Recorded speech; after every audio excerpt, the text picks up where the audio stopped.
Не купувајте зејтин повеќе од 1 литар. Трговците и маркетите да ја контролираат продажбата на мало препорача Министерството за економија синоќа, а размислува и да донесе забрана ако граѓаните злоупотребуваат продажбата за да набават залихи кои понатака можат и да ги препродаваат. Сега и трговците на мало ќе можат да го известат инспекторатот во случај ако се случува да некој од потрошувачите да оди да бара 40 литри, 50 литри, 100 литри на зејтин, тоа нема да биде дозволено. Со ова известување маркетите сами ќе одлучуваат значи колку шишење може да се купи од еден купувач до вторник кога имаме и седница на владата во случај да не се почитува целосно мерката и од маркетите и од купувачите, ние ќе донесеме одлука каде што децидно ќе ограничиме значи количини.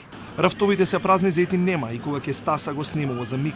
Трговците одбиваат да го продаваат без заработка откако владата им ја забрани за овој основен прехранбен продукт.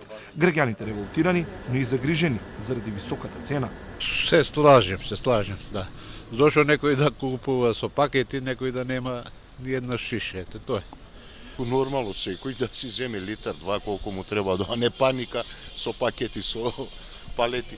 Па како може тоа 2 шиши да купим, а јас сум 8 члена. Па правилно е. Секој да добие нешто, а не че празно беше, немаше вчера да купам. Луѓе зема по 5, по пакети, по 10, кој како има финансија и така. Убаво одлучиле. Но каде е сончогледовото масло и дали се чува во магазините за продажба кога ќе падне забраната за маржата? На терен е надлежниот пазарен инспекторат. Имаме информации дека голем број на граѓани купуваат огромни количини на масло за јадење кое што било несвојствено до претходно го купуваат во таков обем.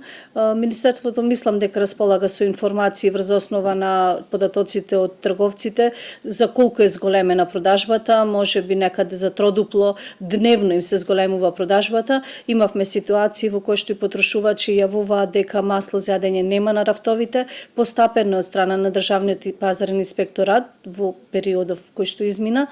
Производителите ги пополнија магазините, се увезува суровина, а наесен и сончоглед.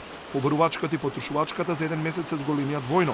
Владата се откажа од данокот на додадена вредност, а постојат сомневања дека во неколку региони во земјава маслото од рафтовите завршува во соседните земји. Имајќи во предвид дека двојно е зголемена потрошувачката овие денови, посебно во неколку региони.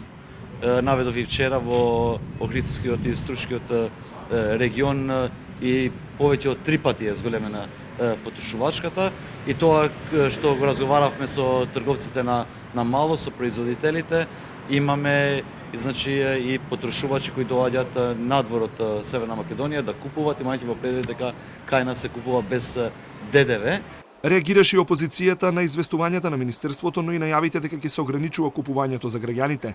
Власта со хаотични и неодговорни изјави е причината поради која граѓаните стравуваат, а на крајот пораката на владата е има масло, ама немојте да го купувате, се вели во партиската реакција на ВМРО ДПМНЕ. Проекциите се дека производителите располагаат со над 500.000 литри залиха, добиена од суровина, но не и од домашно производство, бидејќи на македонските ниви не се сади доволно сончоглед, а суровините се набавуваат од соседните Србија и Бугарија.